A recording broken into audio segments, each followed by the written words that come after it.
मग माझ्या ऑफिसच्या बाहेर थांबा तुम्ही. तू म्हणून तुम्ही असं म्हणू शकता का मला मग ऑफिसच्या बाहेर थांबा म्हणून? माझ्या ऑफिसच्या बाहेर थांबा मला. असं म्हणू शकता ना? हो. ऑन ड्युटी दारू पिऊन? अहो तुम्हाला काय करते करा हो. जा. नक्की ना? हो. काय झालं तुमचं? ते म्हणताय मला ऑन ड्युटी दारू पिऊन तुम्हाला काय करायचं करा. मी पेलो ना माझी मेडिकल करा. साहेबांशी भेटा, बरं. अर्चनाला भेटा, डेप्युटीला भेटा. येस येस हा, येस जा तुम्ही जा. येस. काय करायचं ते करा जा. काय करायचं ते करा. माझी मंथली आहे आज, मला मंथली करू का? तुम्ही ड्युटीवर कसं काय बसले मंथली? मग हो बांधत यांना घेऊन जाऊ.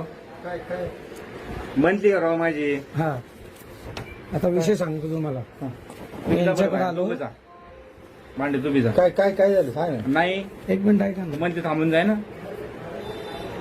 मी यांच्याकडे आलो, यांना हे डॉक्युमेंट्स दिले. म्हणलं हे असं असं ठीक आहे म्हणे, ऑनलाईन करावं लागेल आणि एक 100 रुपयाचा ॲफिडेविट करावं लागेल.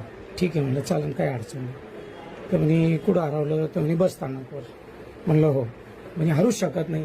म्हटलं बॅगच हरवलेली तर त्याच काही विषयच नाही. ते झालं. तुम्ही कोण? म्हटलं मी शौकत पठाण, मी जे नेमकेचा सांगतो. असेल मला काय. बरं, मी काही त्यांना म्हणलो नाही का मी पत्रकार आहे म्हणून आलो आणि म्हणून तुम्ही करून द्या. ते झाल्यानंतर परत ते काय म्हणता मला हे राजकारण आहे, हे पत्रकार, हा विषय माझा आहे का किंवा यांचा आहे का? नाही. मग मी यांना आता बोललो का ठीक आहे, तुम्ही आता पिऊन बसलेले ड्युटीवर, हे योग्य आहे का? तर ते मला काय उत्तर देत आहे, तो डीवायएसपी कडे जाय, एसपी कडे जाय, पीआय कडे जाय, कोणाकडे जाय? मेडिकल करतो मला कर. हा, मी आताही म्हणतो ना मेडिकल करतो. करा. आता तुमच्या माहिती करते सांग. तू जा रे बाबा जा. नक्की ना? जा. हा जा. बरं.